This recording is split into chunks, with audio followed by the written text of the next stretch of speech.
Oh, bollocks. It seems that those two have been kicked out as soon as the show started. I've no idea you and Josh got kicked out. The fuck happened there?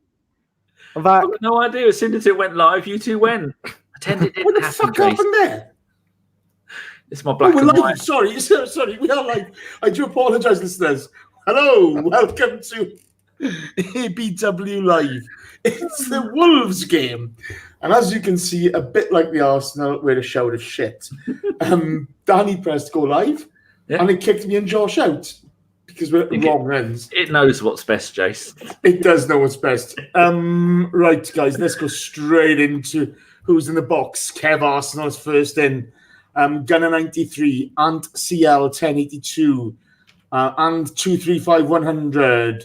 Ben Murphy, Just Add Chemical X, Gunner 93. I've said you twice. So good they named you twice. My Anken again run. Thomas from Norway, Kilo Dogs, John Bernstein, Thunder Road, Thomas McClement. Oh, I'm losing the will to live because our bag of dicks is there. Henri's there.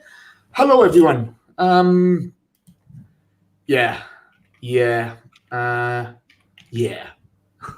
Not really sure what to say, but we're going to get into it in a second.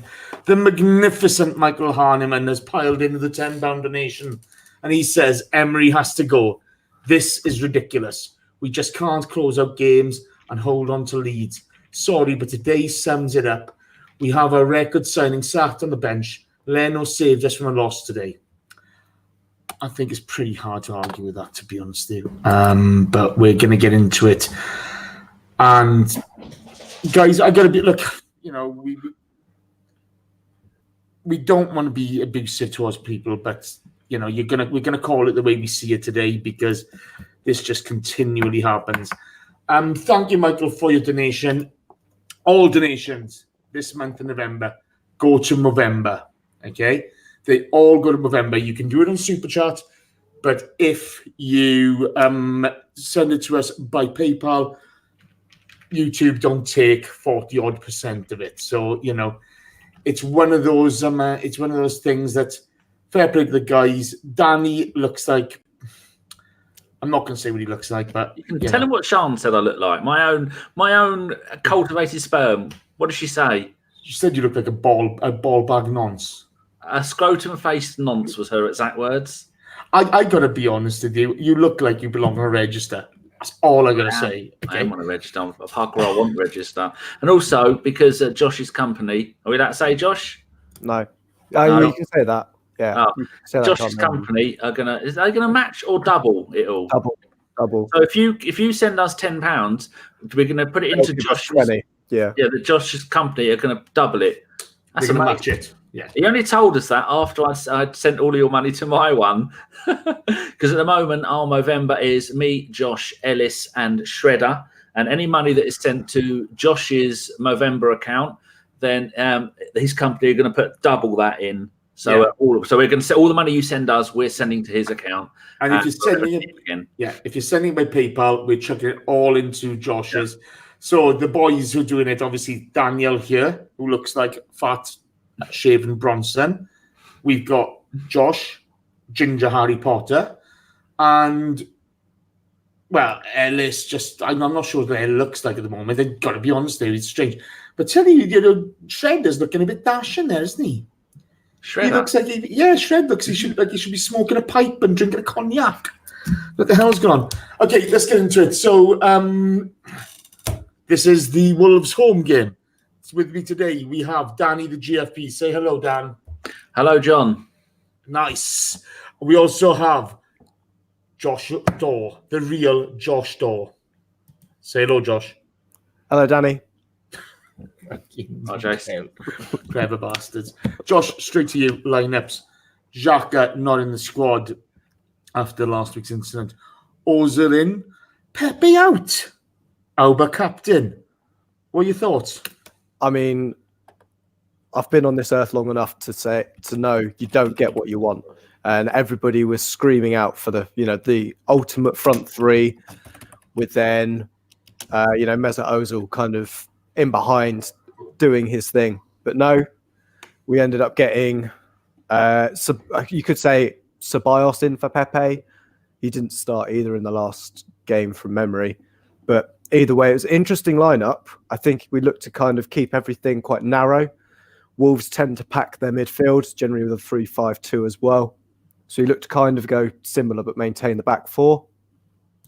I mean, the order in which the players actually played in versus, kind of lineups, everyone assuming Torreira would be in front of the back four. I mean, Unai's come in and he's created a new position. He's an absolute tactical innovator with that kind of number 10 who's going to be defensive and just roam and break up play for everybody. We had Ozil sitting in behind him, which was interesting to say, nonetheless. But it's one of those, I don't tend to want to get too agitated with the lineups as soon as I see them, because you've still got 90 minutes of football to play on them, really. And he didn't put the under-21s out, so I can't moan that much. Absolutely. Dan, game kicks off for Cairo. It's all Wolves for the first 5 minutes. They came out and they set the agenda. We didn't have our first attack until after 5 minutes. You had our midfield. The Guendouzi, Ceballos, Torreira, they looked all at sea. They were being played through. They didn't, there was no partnership there whatsoever. Wolves dominated that first 10 minutes, didn't they? They didn't mess about. What were your thoughts? Well, I thought me and Josh watched the game together because ABW have a special way where we can do that, and we have our cameras on and we can see the game, and we can't tell you how we do it, but it's brilliant. And so we were talking about it, how long will it be before Torreira is so far upfield he's tackling their goalkeeper to get the ball off of him. And then I said, well, I do like the fact that we've got Lacazette and Aubameyang up front together, because I think that could well be the best two. And it's great having Ozil play there. He had a really good cameo of what he can do midweek. And he was, you could see that he was trying to pull some of those things off. But much like Bellerin and Holding, I don't think he's match fit, is he? He didn't really look like he could do it. And sometimes he looked a bit tired. But yeah, when me and Josh was looking at it, he said, our plan is obviously let them have the ball, because they're no good when they've got the ball all the time. And so it's quite I wasn't sure what was going to happen. I think you're taking out a player. There's a lot of pressure on the manager and the players. Wolves haven't been the Wolves they were last season because they're doing the Europa League stuff, and we're playing a new formation. I don't think it really worked.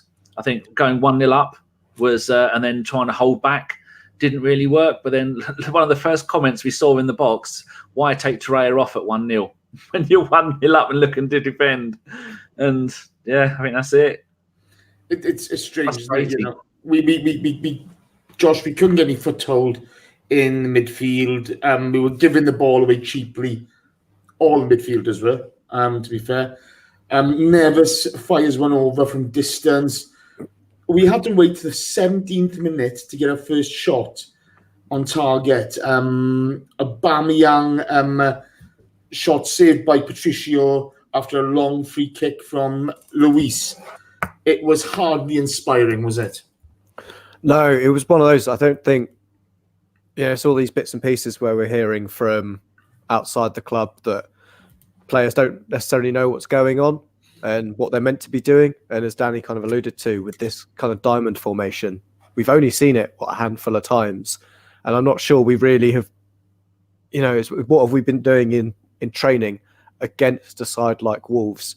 Have we been up against a 3-5-2? Because it's always been difficult for us to break down those sides, even under Wenger. But to struggle in the way we did was absolutely crazy. As you say, it was kind of turning it over. It was like the players had never played together before. But I think once we kind of got into that first 20 minutes, we got a bit more confident in our play. Or Wolves had kind of given up trying to break us down and just basically forcing us to have the ball, so they could at least get a chance on the counter. And we looked to start taking, control in the first half. Yeah. Danny, you see Torreira shoot. Well, Torreira shot deflected wide after some really good work from Lacazette. But on 20 minutes, Aubameyang, Chambers wins a throw-in on the right-hand side, takes the throw-in quickly to Luiz. Luiz to Lacazette. Lacazette, great ball to Aubameyang. Their defenders all over the place. And Aubameyang made no mistake, did he? It's good to see. That's the combination that you want up front is Lacazette and Aubameyang, which is really good when they're both playing as the kind of as a pair of strikers rather than Aubameyang playing out wide or Lacazette dropping deep. And that's what I want. And you saw straight when I saw that, I thought, oh, excellent. This playing up front together with no wingers, because I've moaned plenty of times before that when Pepe or Xhaka or any of that lot are constantly lofting balls in, that's not really their game for Lacazette and Aubameyang to deal with the crossed balls to try and header it in. You want to be running at them, and that was a really good bit of play. And I thought, well, yeah, these two have started off well, both playing up front. We're going to go on from here. We're going to score some more goals because Wolves did not look up for it. Little did I know, we weren't. Well, they dominated the first 20, mate. They dominated the first 20. But Josh, your thoughts on the goal? You know, you could see some bright sparks. There was a lack of coherence in our team play, but you know, the individual talent was kind of taking us through, wasn't it? Yeah, it's like Lacazette and Aubameyang hadn't been away from each other for that time. It's absolutely superb, the kind of connection that they've got to kind of find him on there. And I would like to mention, Mesut Ozil wasn't involved in that goal, was he? So no, he wasn't. No, so, you know, we can create without him.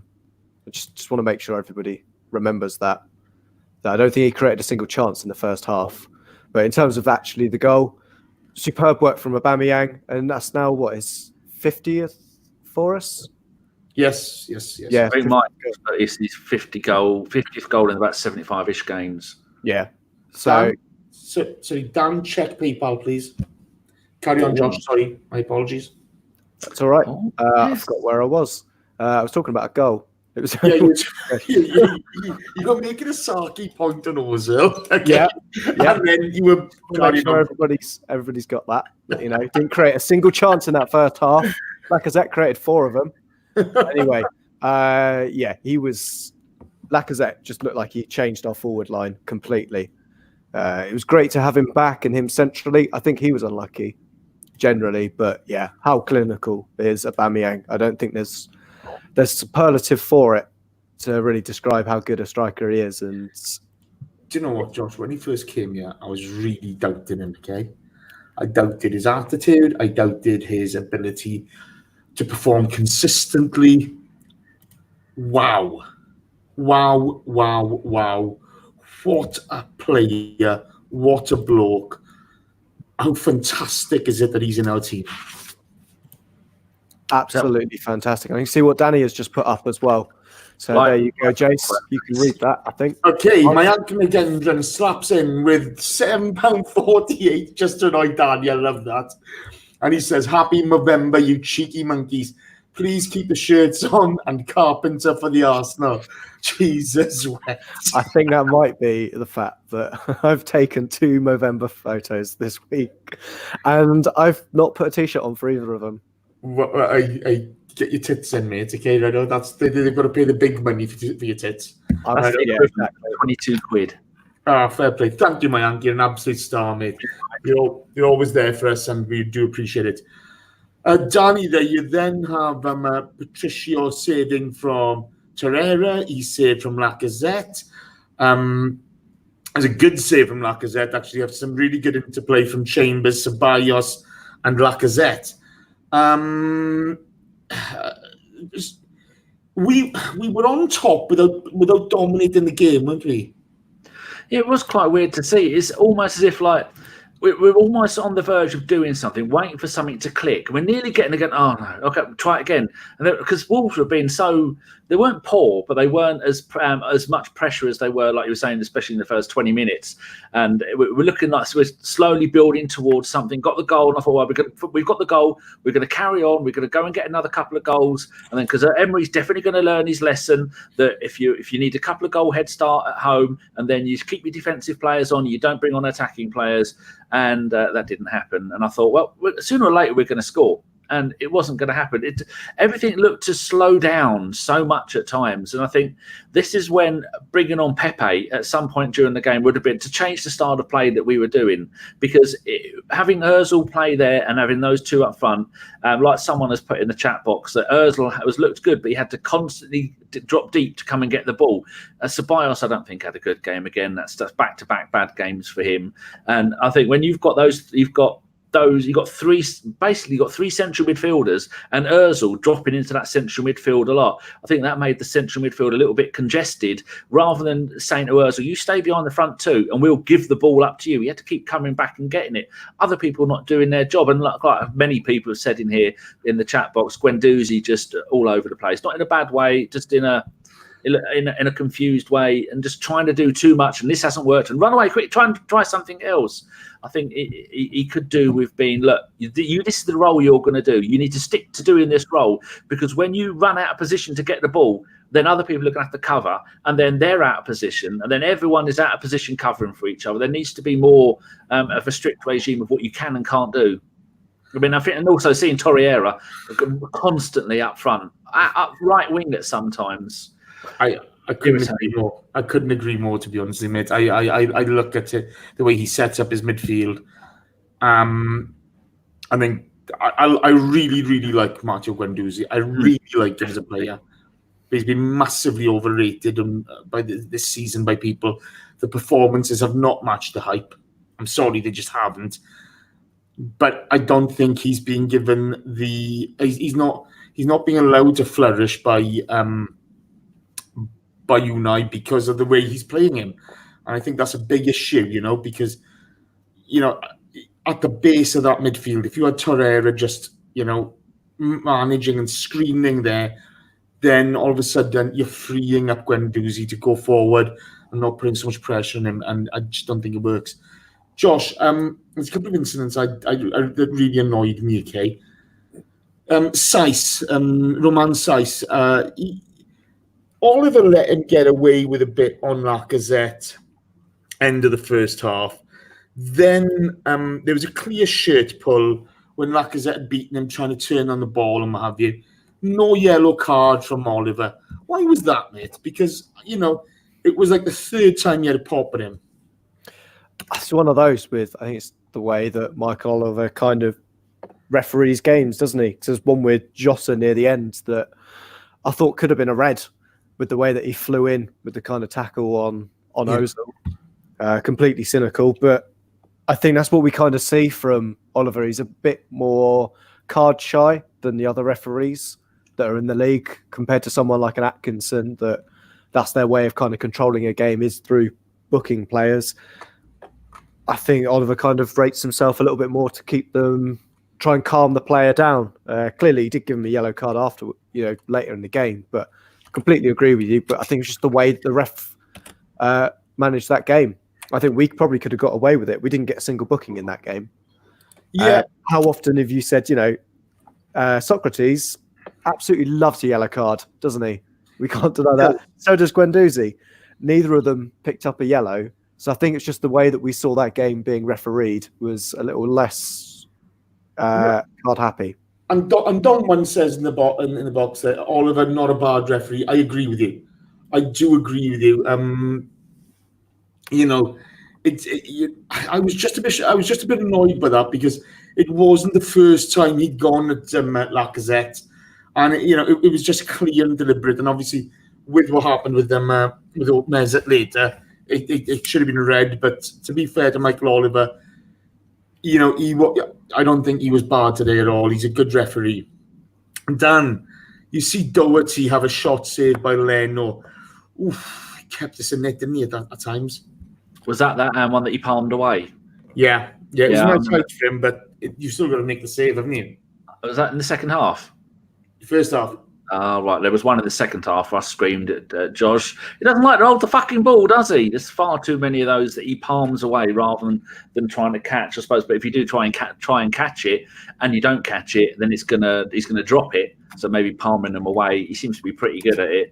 But that's when I started to be a little bit worried at thinking Wolves, because they are a very good attacking side. They're a very good side in general. They've got some really good forward players. Although that their Italian number 10 didn't play today, I don't think. Did he play? No, I don't think. Crotone didn't. He didn't even come on, which we were talking about that. So when I thought, oh, here we go, Wolves are going to click into gear. We've given them too much space at the beginning of the game. We've sneaked a goal, and now they're going to come back in it and they're going to get a goal. And the more I watched it, the more I saw like people was this is a really good one here from Arsenal number 1. The whole midfield just looked unaware of where they should be and their role. To me, that screams of poor management and preparation. That sums up how I was feeling. The more I was watching it, the more I was seeing that Ozil was doing his best to try and cover for all the other people that were all over the place.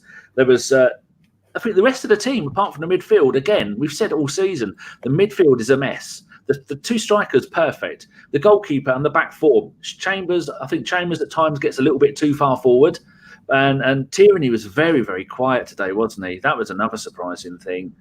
But it's like he was saying in there, there's just such bad man management and people being allowed to wander around and do whatever they want. And it's just causing trouble for everybody because you don't know who's going to be where. I mean, if you had to say, looking at the lineup, you'd have gone Torreira DM, Guendouzi running in the middle, and Ceballos ahead of him. How many times in the game did we actually see those 3 players playing in those 3 positions?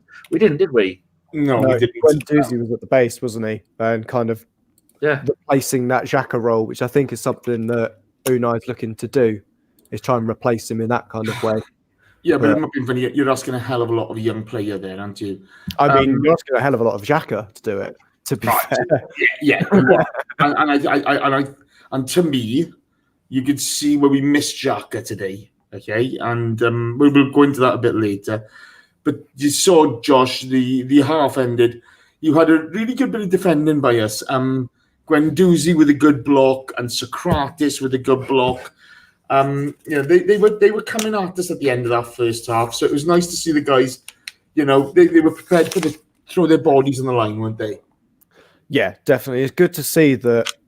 After all the kind of talk of the dressing room not playing for the manager, that they're still putting a shift in on the pitch as well. And it's one of those things that we've thrown at Arsenal centre backs for even just last season. For the way they didn't seem as committed to get in the way and blocking shots, but the way that we saw the players put their body on the line, we saw Sokratis on the floor a couple of times. Jace, I'm sure you had a wry smile every time he was on the deck, but he was. We're going to come to him a bit later. We are. He was, because there was one particular block where he ended up poleaxed which hit his arm, didn't it? Which wasn't a handball. His arm was tucked in, but. It's one of those that, it was great to see that kind of passion from the players. Yeah, absolutely. Right, that was the first half, guys. Okie dokie, here we go. It's that time of day again. It's the first Saturday game for quite some time. It's another fucking bang average performance. And we got to sit through this all season. And there's 263 of you watching right now on a Saturday evening. And I got 59 likes. 59 likes. What are you trying to do? What are you trying to do? Are you trying to be like Unai Emery? This is the amount of shots we're going to allow on goal today. This isn't a charity, okay? We don't ask you for much, but we do ask you for likes. I know. Who do you really want to be in life, okay? Do you want to be Gabriel Martinelli? Young, good-looking, hungry for it. Or do you want to be... Don't you dare say me. Do you want to be a open-faced nonce? No, I was going to go... I'm going for Unai Emery now.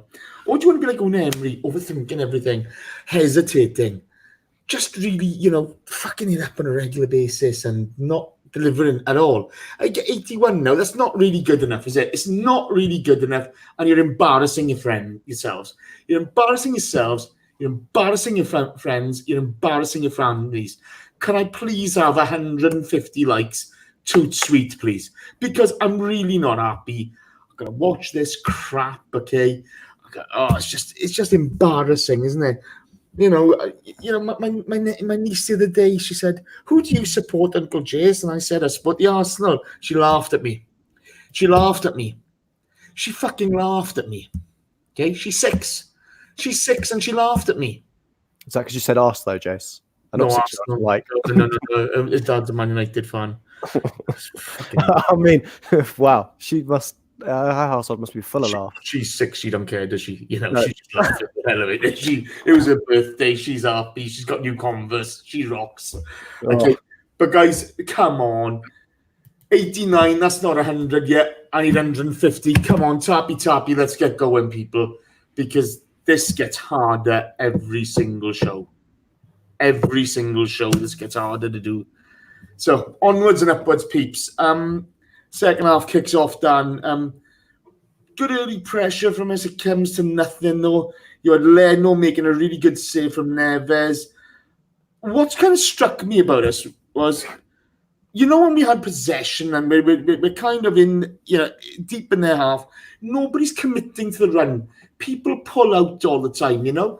It's not really, you know, when we don't look fully committed as a team, you'd see people making a move towards the box, you know, so somebody can lay the ball off, but then they stop. There's a nervousness about us. What were your thoughts?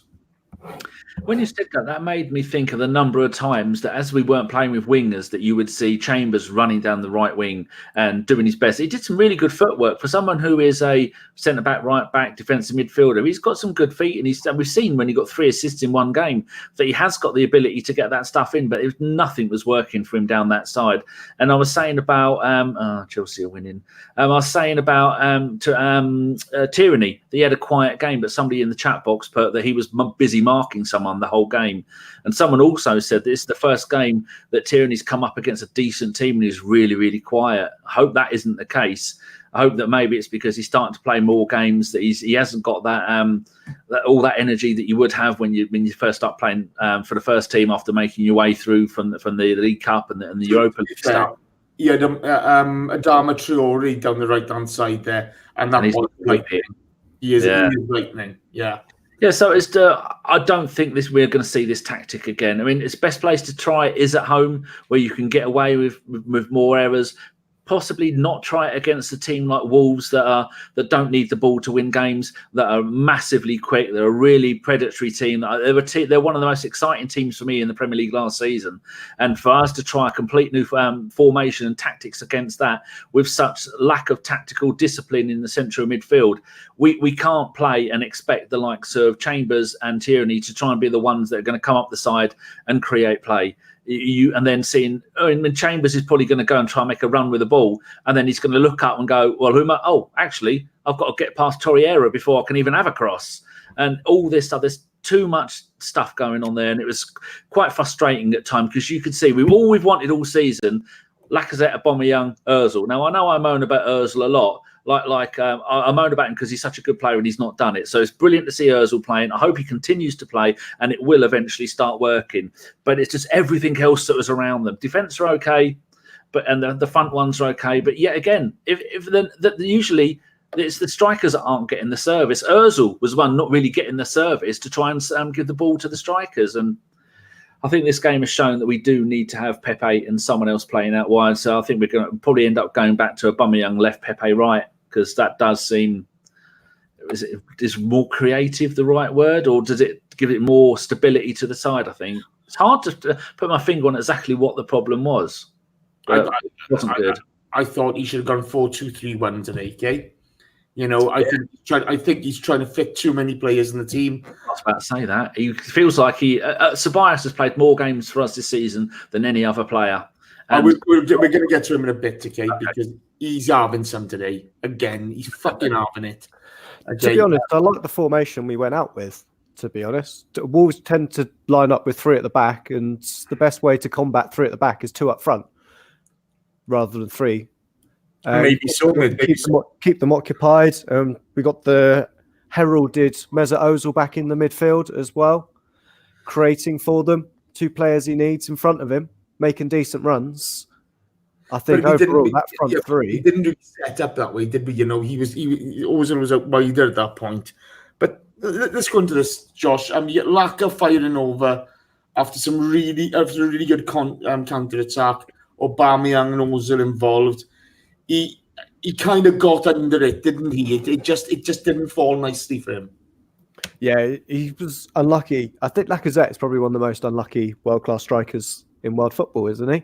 Just in the case of nothing ever tends to fall for him well, and either has to lay it off for like an assist to Aubameyang, or he just seems to be in one of those places. I think once he gets his sharpness back, he'll be putting those in, to be honest. You know, the Emirates is meant to be one of the best playing surfaces in the world, so I expect him to be putting those in soon, but otherwise, yeah, unlucky with him. Absolutely. Dan, we then see Sokratis is play acting again. He is caught in the face by the arm. It's nothing really much. He goes down like a little bitch trying to buy a free kick, whilst Michael Oliver doesn't buy it whatsoever. They counter on us. Thankfully, we turn it over and we counter-attack back, and then it only comes to nothing because this is the thing from earlier on, and it's not having a go at him, but Guendouzi doesn't follow through on his run. He just stops. You know, I got a lot of issues with Sokratis at the moment. I don't think he was poor today. There's one point towards the end I thought he was bad, but everything about him at the moment, I just think he play acts too much. He's trying to buy free kicks. If you're trying to buy a free kick or a penalty or something like that, tuck your fucking shirt into your shorts. Because if they're going to grab your jersey, it shows then because you've pulled it out of the shorts. But no, he's not even fucking professional enough to do that. He's embarrassing at the moment, and I'm just done with it. What's your thoughts? Josh said one point during the game, he said, Jace is going to get try to shut us. Jace is going to have Sokratis for doing that. And he said, is that the one where he's laying near the halfway line? That one, because he also fell down in our penalty area, and then he got up pretty sharpish when he realised the referee wasn't going to give us a free kick for it. So, yeah, a couple of times in the game that he did do it. I think that's the playing in other leagues where it's seen as an art when you play. Not that he's played in South America, but the diving and the cheating and the foul and falling over, all that stuff is seen as an art in playing South American football. Tim Vickery always points it out when he used to do that show on Radio 5. But Sokratis, I think he should have retired after the game last week. His career has peaked there. He's never going to beat that game. You're never again are you going to go, yeah, Sokratis was brilliant in that game. He should have had 2 goals. He defended well. He did all right. He's never going to do that again, so he should have quit. I think games like this means if it wasn't for the fact that Holding was part of a team that let in 5 goals midweek, I think Holding would have been. It's clear that Emery is willing to let people come back into the team and replace other players. Surprised Bellerin didn't start today because Bellerin and Holding are both not match fit. That we saw that at the Liverpool game, and if you're going to try a new tactic, maybe I wouldn't have been surprised if those 2 players would have been played, because long term Bellerin is going to be the right back and Holding is going to be partnering Luiz at centre back. So I thought today was going to get it. So maybe he's going to give them both one more Europa League game, and then they'll be put into the first team.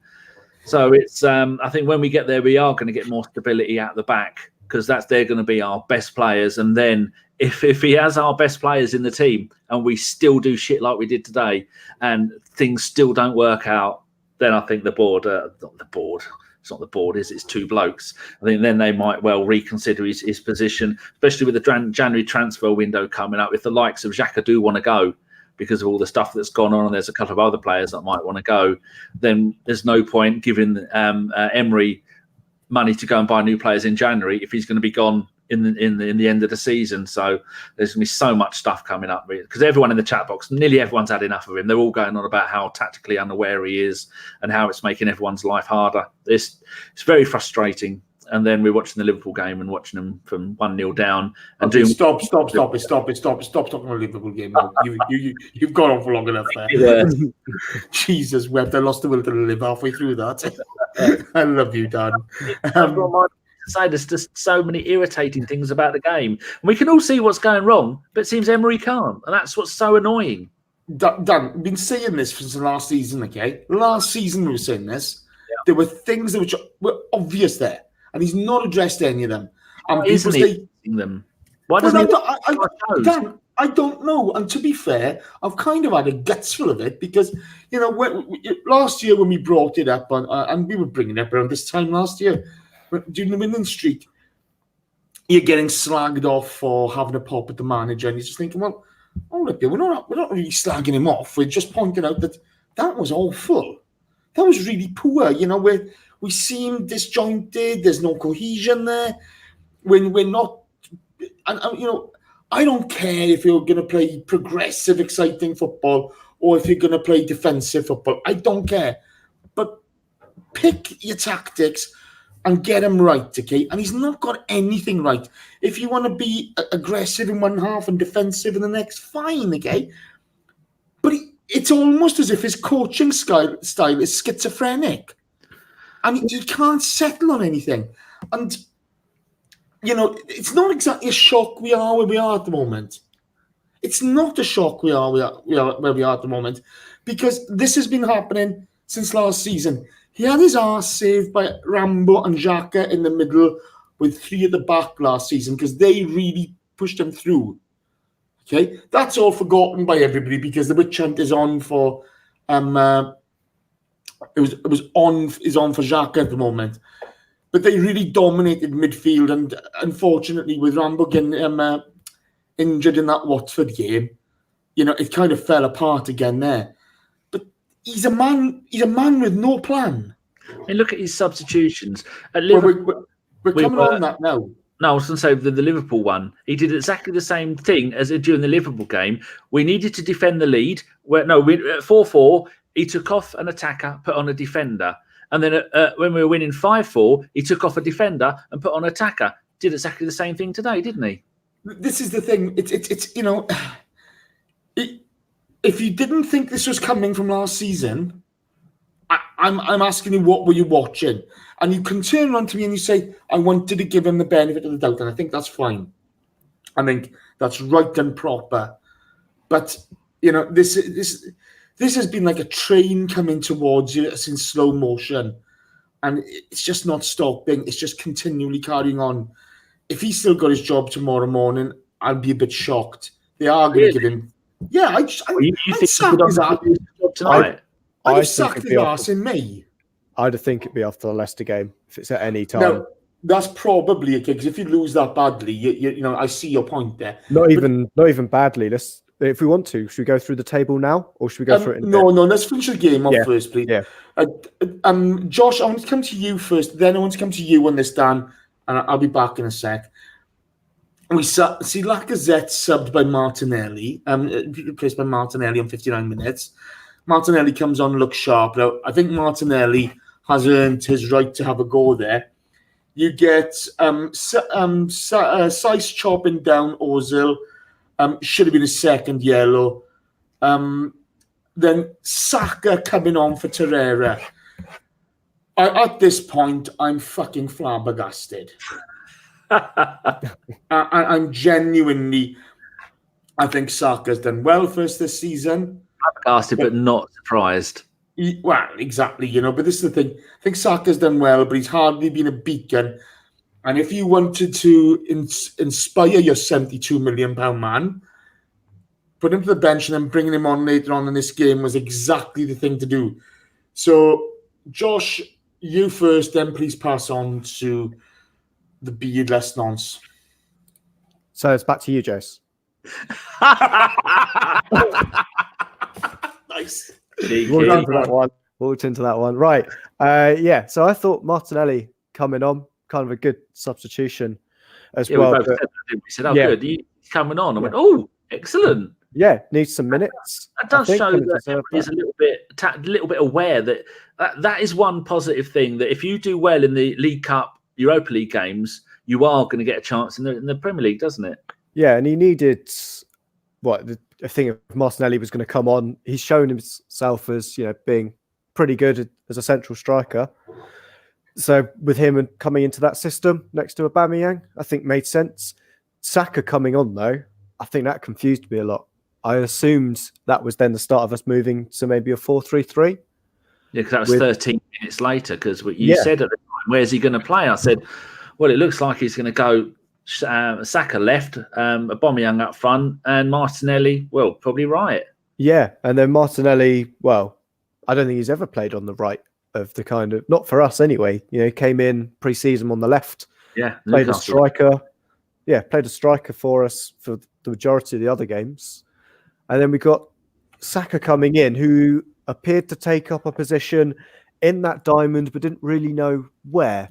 I think we've seen Saka come in and play 10 this season. For the life of me, I've got to try and think what game it was. I think it was Liège that he came on and played number 10.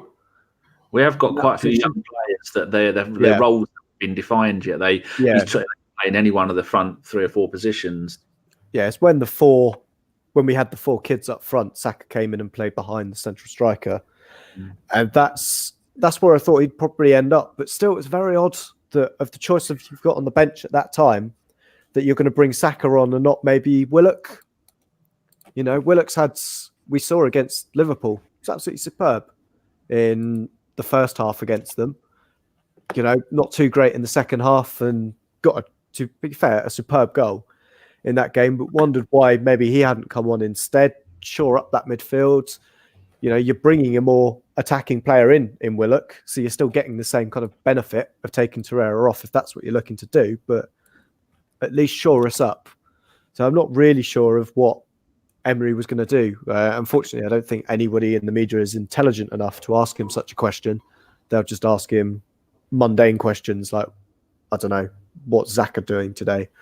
But yeah, Jace, what did you kind of think to Saka coming on and especially Torreira coming off? I just didn't get it. I thought I thought Ceballos had been Ceballos moves the ball nicely. Okay, he's got great skill set, lovely pair of feet, great. But he makes no impression on the game, or he very rarely makes an impression on the game. He's not progressive in his passing. It's just keep the ball moving. He's not made the killer pass for us yet. Maybe that's something to do with the position Unai's playing him in. But I thought he flatters to deceive all too often, okay? Torreira, well, he's playing him as a B2B. It's the most frustrating and pointless positioning I've seen. He's not winning the ball high up enough to have an impact on the game. He's not good enough with his feet to create too much. I don't understand what he's doing. You know, you've got 2 players who aren't B2Bs, but you have got one player who's a good DM. And I think Guendouzi's struggling because he's trying to do too much as well. And it's all a bit scaring from him. But, you know, it's the wrong guy coming off, first and foremost. And it's the wrong guy coming on. Because Saka hasn't been great in his last couple of games. He's struggled. Ease him back in Europa League. But no, Unai just... I just give up. I don't want to have a go at him. I was bang out of order last week in calling him names, and I'm not going to do that again. But I don't see the sense behind what he's trying to do. He's not a tactical genius. He's a guy who's just struggling to cope with the players and the squad he has and the league he's in. Do you think that Torreira probably came off because he hasn't got many minutes in his legs? You know, he played only against Liverpool. But again, Josh, maybe so, okay. But if you ask him to play a B2B role, you know, what are you expecting? Do you know what I mean? You hold him deep, you let him screen the back 4, you know, you let him, you know, watch the runners and cover them. But no, we don't do that.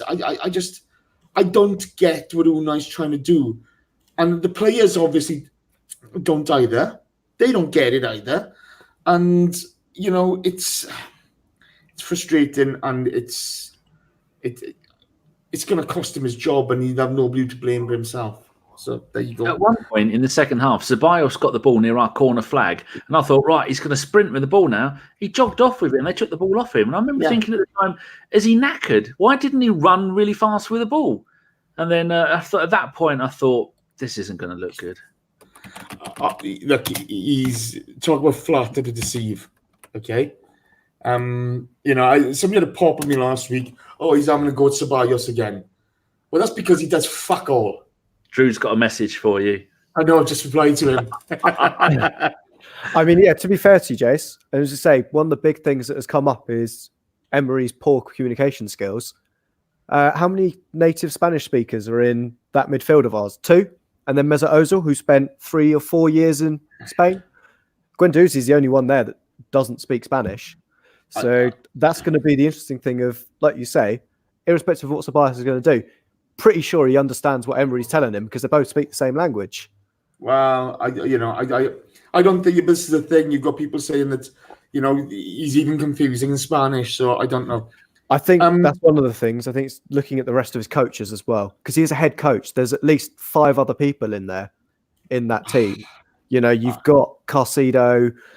Ljungberg has said he's got to speak Spanish, not only to try and communicate better with Emery, but Emery and his coaches. So I think that's one of the things we need to look at. Although he's the centre figure and we see him week in, week out trying to communicate to the press, the rest of his coaches have got to be in a similar level, surely. But if I'm very honest, Josh, and I see what the point you're trying to make, okay? But ultimately, if you are a professional footballer manager or whatever, if you're not, when you go to another country, you need to make an effort to learn the language, etc. Because if you're not doing that, then you're stacking up against you winning. You're preparing to fail. I don't know what's going on behind closed doors there. I think this is more of a technical issue with the vision that Unai has for the team playing, and an execution issue of him communicating that to people. But you'll have all the translators that you want there. You'll have all these things available to you at a top football club. And if they're not using those properly, there was a great piece in The Athletic this week, literally on translators. It was mainly around Bielsa and Gareth Bale. Yeah. Because Bale is one that is fluent in Spanish but refuses to speak it to the media because he doesn't want to get misconstrued. He just fucking hates them. Doesn't want to get misconstrued. Same with Bielsa because he's... and it's the same kind of thing that, Emery isn't taking every single training session and every single drill. So his coaches must be doing some of it.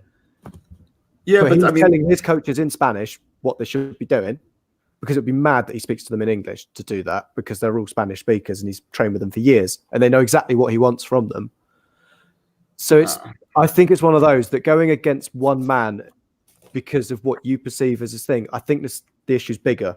Yes, there's translators there, but I bet bottom dollar there's only one. And he's probably standing next to Emery. Well, that's down to the club and Emery, okay? Because if they're not employing more fool them. You're talking about £1 billion business here. If they're only doing one getting one translator, and they need more, then more fool them. Dan, I want to move on from that, guys. To be honest with you, Rudy's put a quote from Emery about today. Emery says it's a bad result, but tactically it worked how we wanted it. Okay, Emery, enough is enough, Rudy says. If he thinks that's worked how he wanted it, I'm sorry, fucking hell, they can fire him tonight, because that's embarrassing. It is. It's embarrassing. I'm sorry. Casanova agrees with you. They want to know what's Spanish for fuck off. No, I'm not going to do that today. I did that last week and I was bang out of order. To Dan, you then see Chambers. I think it was I'm not sure who it was. It was Chambers and I think it's Guendouzi, and they were defending like little tigers at the back there, stopping a Wolves attack. And then a couple of minutes later, Wolves have a throw in far right hand side. Ceballos just switches off, doesn't bother following his runner. The throwing goes to the runner, good cross. Sokratis doesn't attack the ball. Chambers gets beaten by Jimenez.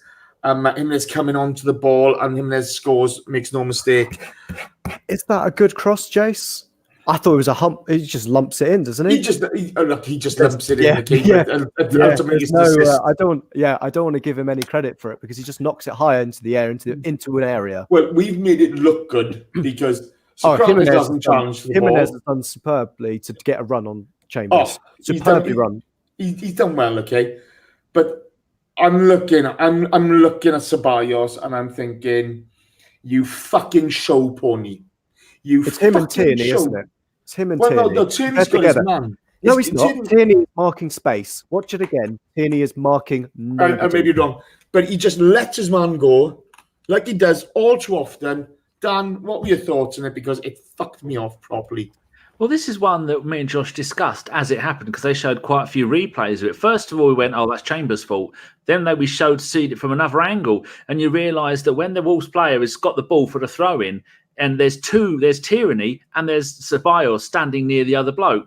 So it throws it over Tierney. So Tierney didn't get anywhere near it. Then the bloke does this overhead lob thing backwards. And you think, oh, that's a bit fluky that it's landed in the box. And then we thought Chambers' fault. Another angle, you see that Chambers jumped up to get it. And Sokratis just kind of crouched there with I think the bloke may have been putting some pressure on him. But then you thought, well, it's got past Tierney. It's got past Ceballos. It's got past the two people that are covering that centre-back position because that's where Chambers drifts into cover in the centre of the box when they're attacking because he's pretty good at doing the defending stuff. And you think all these things, and it's just all culminated in yet another disaster. And I often wonder with things like this, as I've never played, I mean, last time I played football, I was about 10. But when you're playing football, if there's 4 of you at the back and you've got your defined roles, if other people start coming into those defined roles, like Guendouzi, do you then go, get out of the fucking way, I'm trying to do my job? Does that make it harder? Because it seems when people try and attack us, everybody just gets in the box. And like you were saying, Jace, like you opened this up with, it's everybody having a go at it. We're defending all over the place. Does that make it really hard when you're trying to do your job and you've got some fluffy-haired shitbag darting in and around you like a dog chasing a sausage? Well, there's no structures there. Josh, your opinion on it, because, I mean, I'd have to look back for the Tierney bit because Ceballos just leaves his man go. Yeah. And I'm so fucking angry at him, okay, because, you know, I'd say the big thing with once the ball goes in is Chambers, give your other centre-back a shout. Because as much as I want to blame Sokratis for ball watching, he's probably ball watching because someone hasn't told him there's a striker running on his shoulder. And that's the biggest problem with our defence. The communications between the back 3 or back 4 is non-existent at all. It's awful. It's one of those that just is absolutely mad. I can't, because as much as that's why I think Chambers is mostly got the issue with Jimenez. I know a lot of people are going to have a go at Sokratis, but if he's not been told there's a player behind him, of course he's just going to watch the ball go up and over his head. Of course, any other player will do that because there's no way he can jump to it because it's going to go over him. So it's on Chambers to tell him, "Oi, Papa, check your shoulder." One glance, he helps him. I think, Danny, you came up with a good point about VAR as well, about how perhaps the shithouses in our defence are now less likely to be shithousery. Yeah, because I said, we wouldn't have done this last season. And you said, yeah, because Sokratis would have stabbed him or killed him or taken him out. And he can't do that anymore. And that's why I think they've been a little bit more ginger when it's going up for balls in the air, because we've seen so many times this season that people go up to try and defend and they're not doing anything wrong. And they go, penalty. And you go, what the fuck has that happened? I think people getting to that stage now where so much stuff has happened from VAR, defenders maybe possibly are a bit worried to defend. They're having to change the way they defend, maybe be a little bit less robust. I'm not being funny. I've seen no proper shithousery from Sokratis since he's been here. He's he's enthusiastic in the challenge, but and he's got away with a bit. But VAR's there to stop that. I just look at Ceballos leaving the man run off him. He's your man, and you fucked it, bro. And you have nothing positive to add to this team at the moment. All the gear, no idea. I'm talk about a fucking overrated bag of wank. Really, I'm so fucking frustrated. So then we get a penalty shout, Josh. which was a bit optimistic, with Wolves ball hitting somebody's heel, hitting somebody's hand. Never going to happen, was it? No, I don't think so either. It was one of those. It was Martinelli, wasn't it, that kind of sheepishly put his hand up to say, maybe, and then quickly went, oh, what am I doing? Just kind of walked off again. Dan, we see some good defending. We see some good attacking play from Chambers and Ozil. Ceballos and Ozil come to nothing, unfortunately. Chambers defending well against Jota, pushing him wide. Saka, a great Saka ball that cleared well by Dendoncker. And then we see in 86 minutes, Tierney replaced by Kolasinac. And my exact notes are, for fuck's sakes, clown. It should have been Pepe. Restructure the front, get Pepe on. We've seen when he came on and he turned the game round. He should have come on as soon as they scored that goal, which was on the 76th minute. He should have gone, right, Sam, Pepe, you're coming on, reshape the front and move stuff. And I think Lacazette was unlucky to be taken off. According to WhoScored.com, he got our highest rating player. Oh, he got a 7.5. Leno got a 7.6. I think he was unlucky to come off. I think that was more a legs thing, wasn't it? Well, yeah, he is. Not that I know anything, but he is coming back from being out for a while, I suppose. Yeah. Let's get the end of this game because it's just fucking painful. Josh Jota, a great tactical foul on Ozil, and he gets a bit unlucky. It's actually, you see Luiz and Sokratis defend him well when he makes a good run into the box and then he'll make a save. And that was kind of the game. They were looking more likely to score at the end than we were, weren't they? Yeah, it's one of those that I think if we conceded in the first 20 minutes, which we rightly probably should have done, and it had finished 1-1, I think we would have gone, we got away with that. But the fact that we've taken the lead, and it's another lead that we've blown after the game where we blew the lead, 3 times against Liverpool?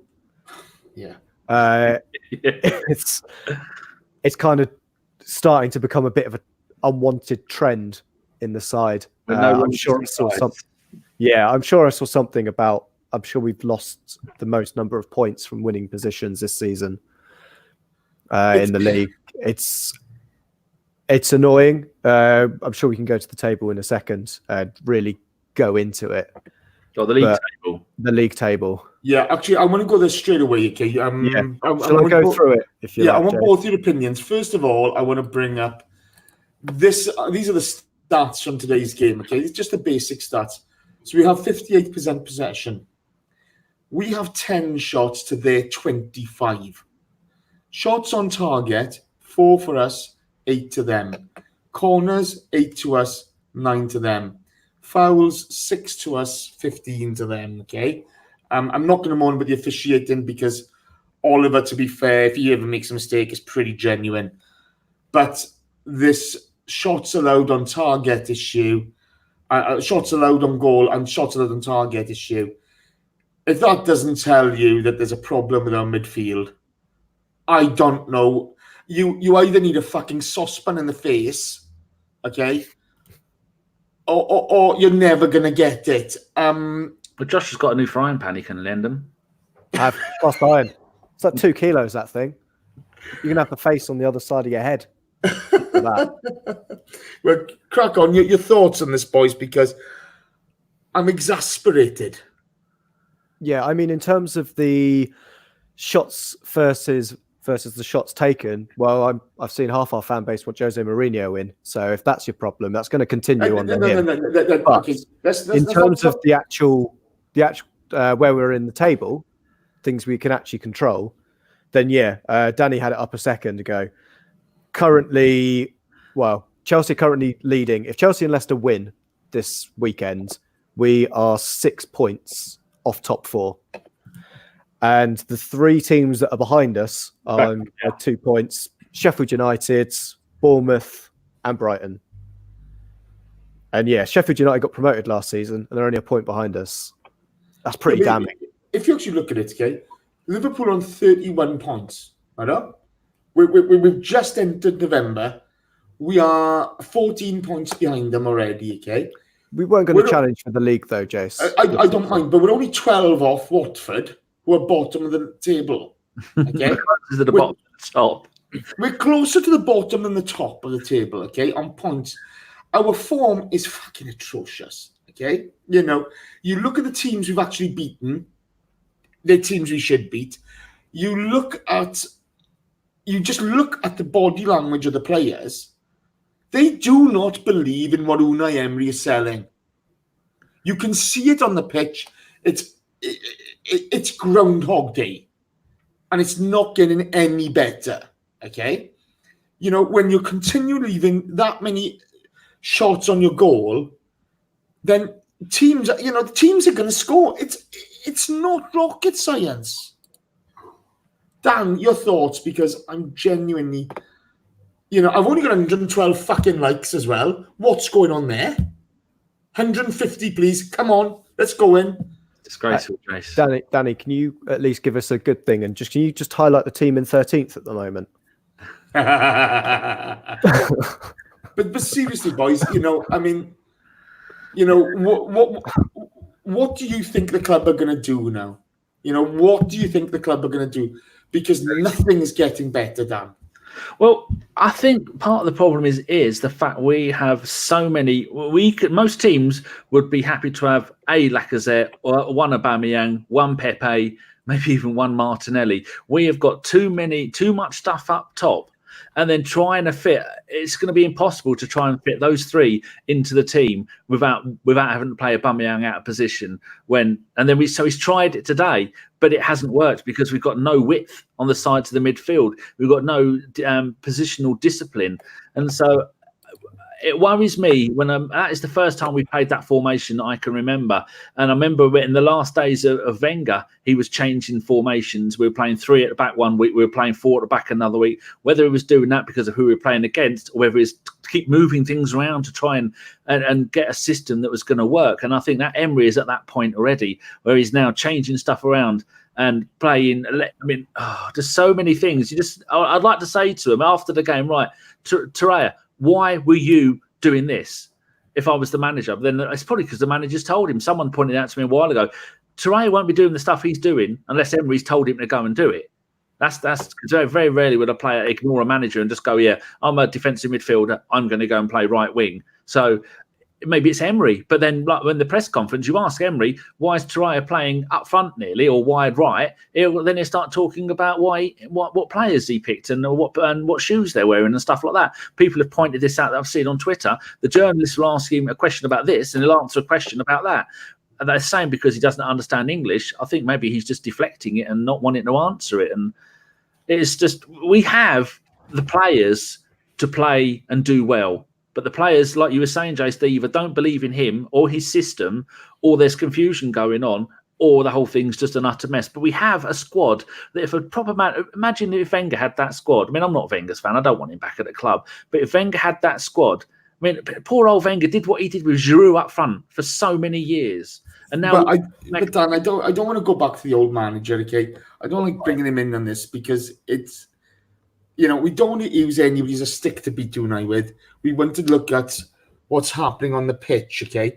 Now, the question I got for both of you, coming to you first, Josh, then back to you on this, Dan, okay?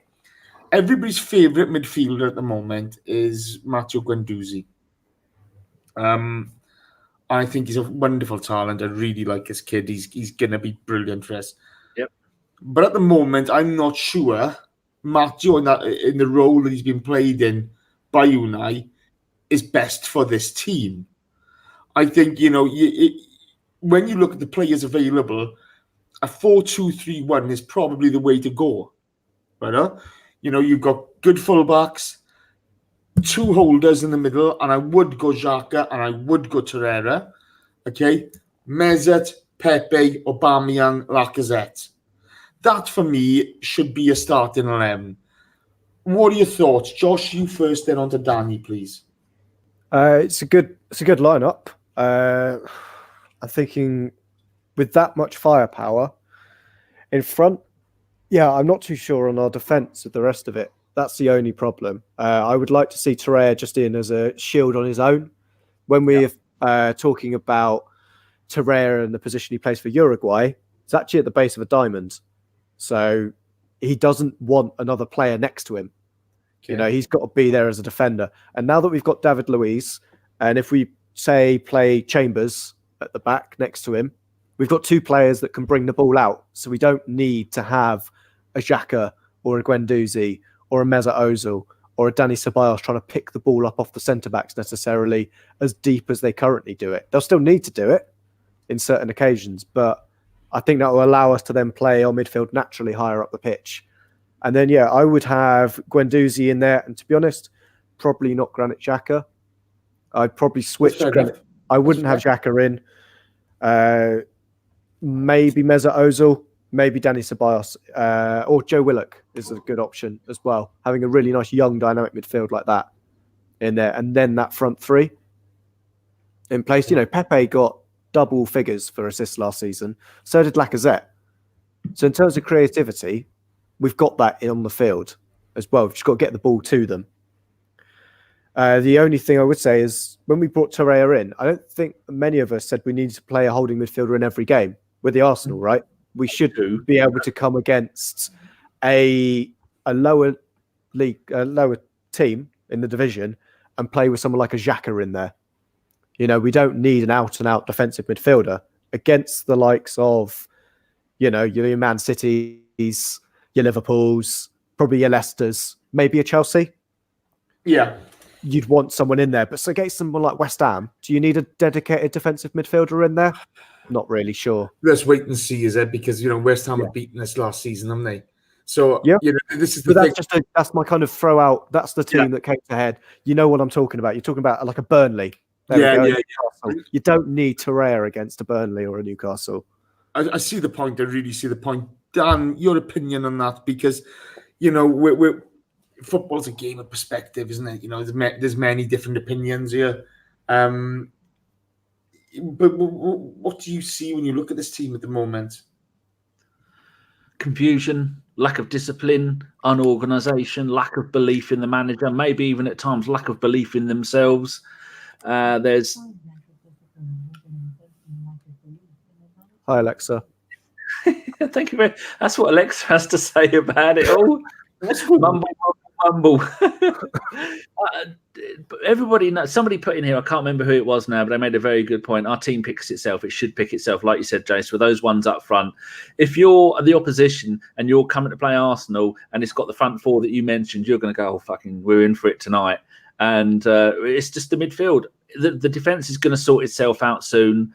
We're lucky that we've actually got a really good goalkeeper. For so many past seasons, we've had terrible goalkeepers, and that everything seems to be clicking into place. But it just seems that central midfield thing, no matter what he seems to do to that midfield, partly because maybe he's saying to them, I don't want you playing here, I want you to go and play in other places.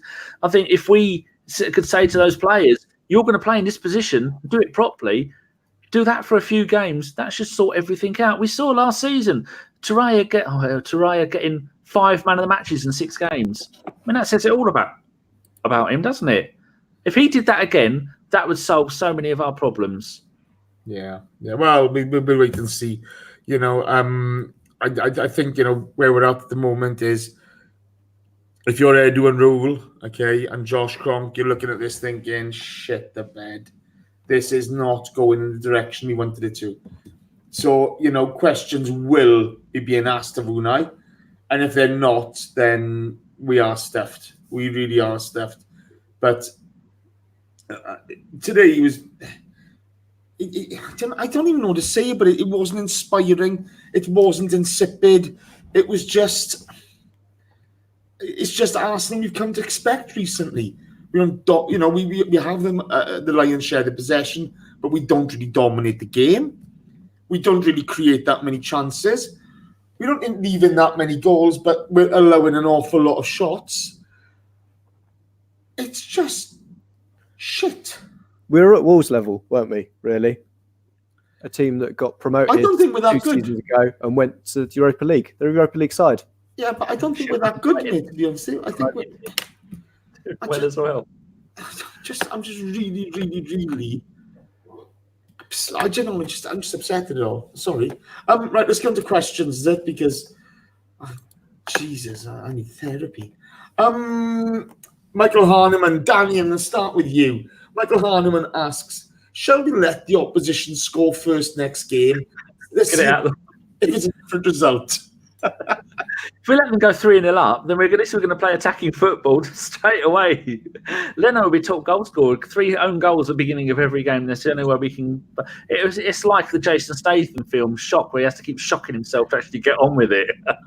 It's yeah. I mean, I think it should be. Emery should go, and I've only thought that after the last 2 or 3 games, and he's not learning his lessons, and that is the one thing that is really bad for a manager when everybody can see what's wrong. Like we were saying in the Wenger days, the writing's on the wall. It's just a matter of time. He won't be getting a new. Oh, fuck me! They've been cut off again. I can say what I want now. Yeah. Oh, here we go. Add him back in again. Oh, they're going to be angry. What's going on with StreamYard? You need to have a word with these twats. They're beginning, That I will go and put on their Facebook page. This has happened twice today.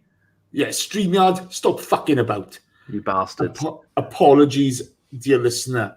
Right, okay, so I missed the end of that. Have you finished answering the question?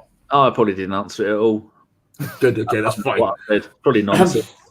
John Bernstein asks, I'm struggling to understand how Emery still has a job. Can you please explain why? Oh, I think possibly because we're mathematically still could get into the top 4. I think that's where we're at the moment. I think if we lose the Leicester game, though, that could arguably put us 9 points off coming into Christmas. And that's a real time and an opportunity where I think they'll start having... Well, to be honest, I think they're already having that conversation. I think we're all of the opinion that he won't be here next season. So they're already trying to sound out a new manager. It's just a case of how early do we pull the trigger, so to speak, because there will be a point where it's a needs must. And at the moment, we're not at that point. I know it's a cold way of looking at it, but unfortunately we've got a board that's quite cold, and they're going to be looking at this in that kind of way. No, I think that's fine. I think that's exactly the reason. I think you're right. J. Rob has smashed in the donation, and he says, "Well, lads, what a pile of shite. Good night." J. Rob just leaving it out there and getting it right. To be fair, Josh put in an interesting fact. We're unbeaten since 2014 in Saturday 3 p.m. kickoffs. It was a flippant comment. Is it actually true? Today. It is true. There was a pre-game. To be fair, I think that it's probably only about 5 games since then that we've played at Saturday 3 p.m. Yeah, well, it's probably no comment. Thomas McClemens, next question. I'll answer this one. Was our captain missed today? Surely every team missing the captain should be a big blow. I don't see it with ours. I think he was. That's my personal opinion. If you disagree, that's fine. But I don't think Ceballos moves the ball quite nicely. He keeps it ticking over, but there's nothing penetrative about his passing. Guendouzi, you get a lot of action with him, but a couple of nice passes here. Lose the ball there. There's nothing calming about it. Torreira's played out of position, and he's up and down like a little yo-yo there, but not really creating much. If only we had Aaron Ramsey, if only. But, if you see it differently, I see why. I'll be honest with you on that one. But I think the issue is more the setup of the midfield, and that's Unai's problem. So we go from there. Danny, just add Chemical X asks, should we buy a proper defensive midfielder, a Fabinho-type player this summer, or fork out the money to keep Ceballos? I definitely don't want Ceballos at the club. I don't think he brings what the club needs. That's just one more body in midfield, not really helping towards doing anything. He's had a couple of games this season, one where he's been magnificent, the rest where he's been okay, and a couple where he's been bad. I think we've got the player we need there already. Just needs the manager to stop messing around and getting him to play in the wrong position. He is so eager though, and he can run for 90 minutes, which is what you want from a player in that position. But then again, managers do this, don't they? You look at Conte. at Chelsea. First season at Chelsea, won the league playing in that position. Second season, the new manager plays him everywhere but in that position. It makes you wonder why managers do these things. Do they see something in players that we can't see? Because I see a different tactical setup from. I think was it Conte who asked Conte to play higher up, Josh? Well, Yes. I thought it was him Yeah, for it was. initially, is it? Right. So I know who's the boy at Juve now? Ramsey? No, Sorry. Sarri wanted him to play up because he was playing Jorginho as the quarterback style, and that's fine, you know. A la Juve with Pogba winning it high up and Pirlo spreading the ball, but it's horses for courses, isn't it? Josh Kumar Sankaran asks, "Who's poorer, United or us?" I would say United. Only just. Only just. Only just. It's But a I race did- to the bottom. Yeah, Man United, I think they've fallen further. It's one of those. They've fallen a lot further. They Well, are a show of shit, aren't they? yeah, I mean, we are shit, but they're 4 points more shit than us, or we're 4 points less shit. Anyway, they're shit. They are. John Bernstein asks, I'll answer this one. What are the odds we finish outside the Europa League places? Are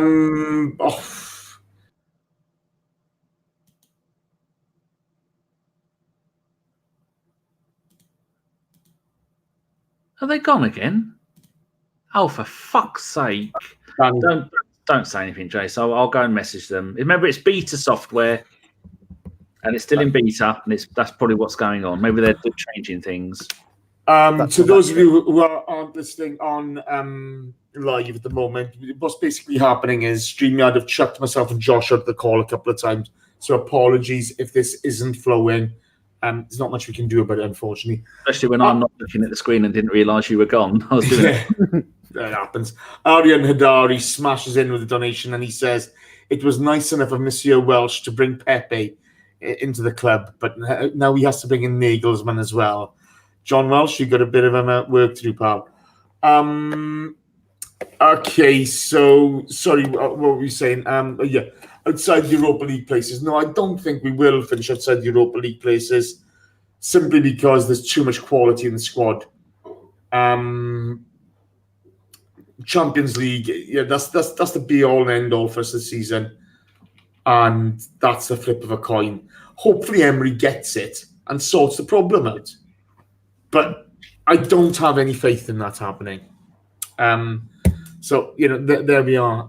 Dan Marble Halls TV asks, is Emery just a Sevilla-level manager? Can he ever really cut it at a big club in a major league?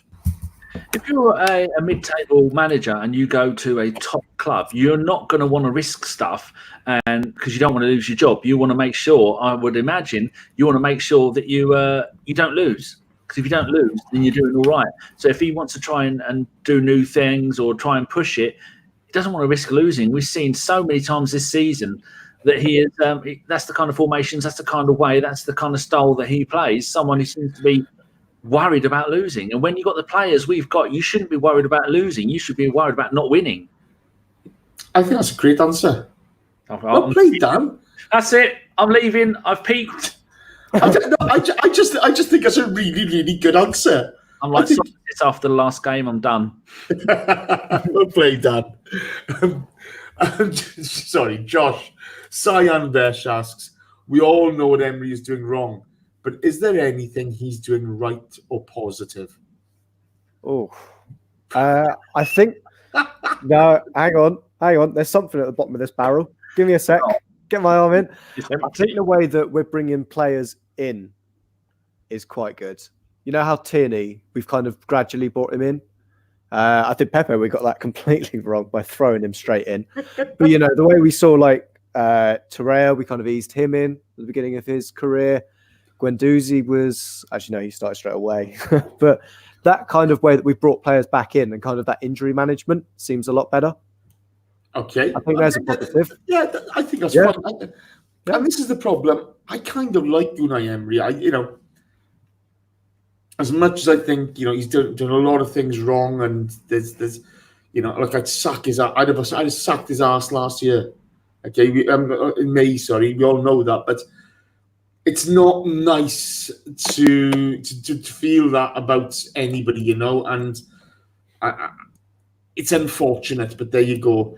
Right, we've got 2 more questions. I'll answer the next one. Marble Halls TV asks, this is an unpopular opinion, but should we sell Lacazette? We cannot accommodate 2 strikers. I see, Marble Halls, I see the thinking behind it, but honestly, I wouldn't, because with the Arsenal, we're going to get injuries. There's 2 or 3 going to come at once. You look at the season, Leicester won the league. We had Sanchez injured, Santi injured, Rambo injured, and it all came at once.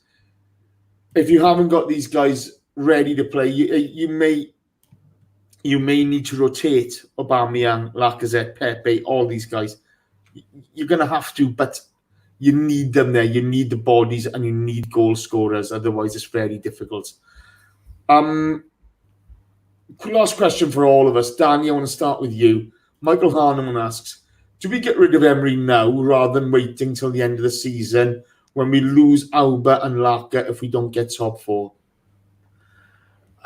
Depends on, we won't know at the time because the club aren't going to tell us, but I personally wouldn't want Allegri as manager. Boring football. Plus, if you're going to get a big name manager in who's been in other countries and done it, that manager's going to want all his new players. I think we've got a magnificent squad there. We need to get a manager who's going to use the squad that we've got to get the most out of it. So I don't want Rafa Benitez. He's not an attacking manager, although when he was at Liverpool, he played some decent football. I'm not sure what manager is out there that can get the best out of our highly attacking squad and work on the defence. So I don't want Emery at the club. I just think it's never good to get rid of a manager mid-season because it's never really going to work. But at the moment, we have got too much there for it just to get nothing out of it. So maybe we have to. So it would be a shame to look back in seasons in the future and look back at this season and go, we had these 4 wonderful attacking players and Ozil and all that lot, and we didn't do anything with it. Sometimes they go 3 or 4 games and none of them would score. Yeah, it's difficult. Josh, your opinion, please. Ooh, it's a good one. Similar to Danny, I think it depends on who we want to bring in. Again, Danny, don't fall over, but I think you had a good point again on the case of where our squad's at in terms of bubble. I know in terms of getting a player in or getting a manager in, that can work with this squad. Because I think that wasn't something you could say under the previous switch. I think we knew that we needed some wholesale changes in the squad, which we've now addressed in the most part. I think it depends on the manager coming in. I think we could hold on to Aubameyang or Lacazette, depending on who the manager is that comes in, if they kind of sell the project to them. And to be honest, out of the strikers that I'd look to sell, I'd probably be more inclined to go with Aubameyang rather than Lacazette. I think the guy that we've got in Martinelli is more of an Aubameyang replacement than a Lacazette replacement. Yeah, I think there's a player there to develop. At the moment, we've got an exciting attack, and let's just keep them. Let's just develop them. Let's just start trying to win games. Look, we all know I'd sack his ass. Okay, I think he's going to start doing damage to the squad now. I think the business with Xhaka last week, he handled it in what he thought was a good way, but he's rubbing players up the wrong way. I just think the poor bugger now can't do right from wrong, if you know what I mean. It doesn't matter what he tries to do, whether he's doing it with goodwill or not. It's just not going right for him. So that's it. So would you sack Jace, but without necessarily a known replacement?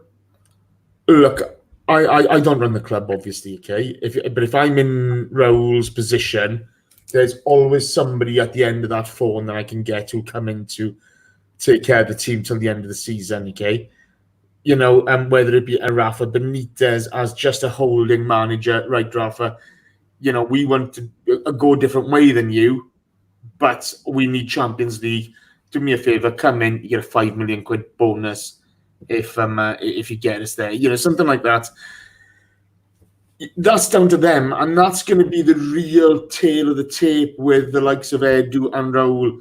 This is really, you know, whilst our football and the position we have in the league is testament to Unai's work, okay, where this club finishes at the end of the season is a real reflection on Raul, Vinay and Edu's leadership. Because if they're going to allow this stagnation to continue, you can blame Unai all you want, but these are the guys who haven't sacked him. It was all Don Raul at transfer time. Oh, look at me, yeah, great, I'm popular at the moment. Well, mate, this shit is real now. This team is awful. Remember, though, in the board, it's not just those three. We've still got the old codgers in there as well. No. Raul will be making the decisions on this, making no bones about it. But you still got to get a buy-in from the board. You still got to get a majority. That's all you need, Josh, to agree with him, and he's gone. Okay, I don't think I think the board at this point are inconsequential. We talk about boards.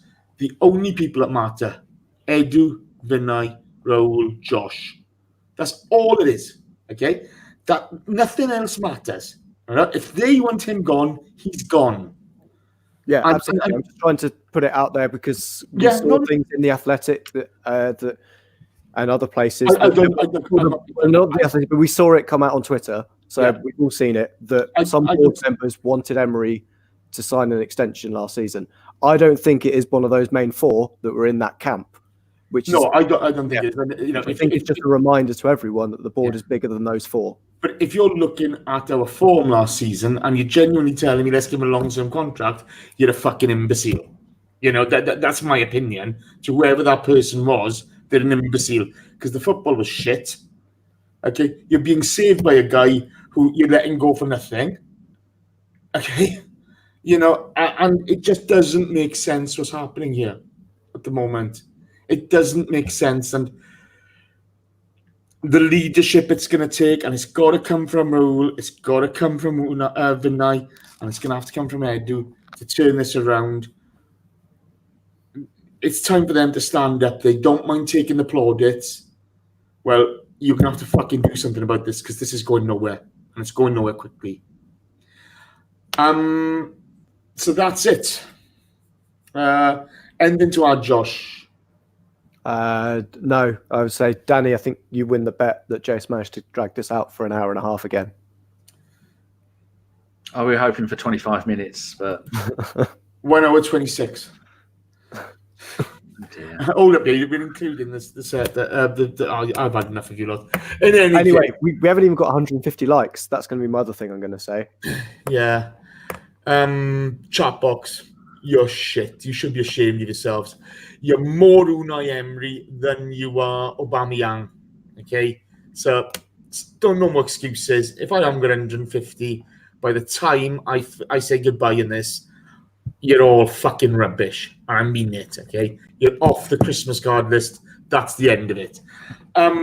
Massive thanks to everyone in the chat box for your participation. It's been a really interesting chat box tonight. A lot of frustration, but that's the way it goes. To those of you listening on other... the fucking cats in there now. To those of you listening on other platforms, thank you for your support. Really, really disappointing day, but there you go. That's the way it goes now and again. Some 5-star iTunes ratings would be really nice, people. It would be really nice. Where are they? I don't see them coming in. Come on, tappy, and 5-star it. Let's get going. To the boys doing Movember, that is the magnificent Ellis Mel, the magical Josh Doe, the daft Danny, the GFP, and the effervescent Colonial Cannon, Jason Schrader, the Shreds. You're brilliant. Well done, lads. So those of you who have donated today, that's Michael Harniman, Mayank Nagendran, J. Rob, and Aaron Hadari. Thank you, guys. We really appreciate it. Everything goes to Movember this month. Doesn't matter if you pay by PayPal, Super Chat. We prefer it by PayPal because it all then goes to charity. But that's it. That's it. Dan, who's on the podcast this week? We have the Mancunian, which is Simon. He has his own YouTube channel. He's a man born in Manchester, bred, lives there, Manchester accent, but he's an Arsenal fan because he hates Man United. Other than that, it's him and me, and we're probably doing it Tuesday because the Offspring is back on Wednesday and Thursday, and I'm doing a show on Thursday, so can't do one Wednesday and Thursday. Fantastic. On Thursday, guys, for the Victoria game, it's an early kickoff. It's an early kickoff in the UK. Depending where you are on the world, you don't know. But two heroes have stepped forward to do this show. And that is Danny, the GFP, and Josh Daw. You two are magic for this. Danny, have you got a third yet? No, Drew said he would get back to me yesterday, and he hasn't got back to me yet. So Drew has first refusal on. Drew has first refusal. If anybody's interested in it, contact Danny. It'll annoy him. So there you go. Jace, did you say Thursday? It's Wednesday. Wednesday. So yeah, Wednesday. It's on Wednesday. Danny said Thursday, and I followed him. Drew has said he might be a Thursday for the Victoria game. Well, it's a shame because we'll be playing them on Wednesday. Yeah, we're playing on Wednesday. So there you go. Victoria on Wednesday. Yeah, it's Wednesday. It's been moved to Wednesday. It's because we're a Champions League club. We play Wednesdays now. It's more UEFA bullshit. And by the way, because I know the reasons. Because there's 2 games in Lisbon the day before. Yeah. By the way, I've got to say this, Akira. The UEFA fine for Bulgaria is an absolute fucking disgrace. And if that's the level of zero tolerance that the likes of UEFA and FIFA are giving towards racism, it's fucking shame on you. Shame on you. You should be fucking taken out and sacked like dogs because you are wrong, you are disgraceful, and you're not doing anything to put a stop to this. And it's just embarrassing. And that's it. Sorry, I just want to get my 2 pennies worth in there. That's it, guys. Thank you for your participation. I've only got 139 likes. You're all crap. Take care. Keep it Arsenal. Danny, switch this shit off. Yes, sir. Ciao.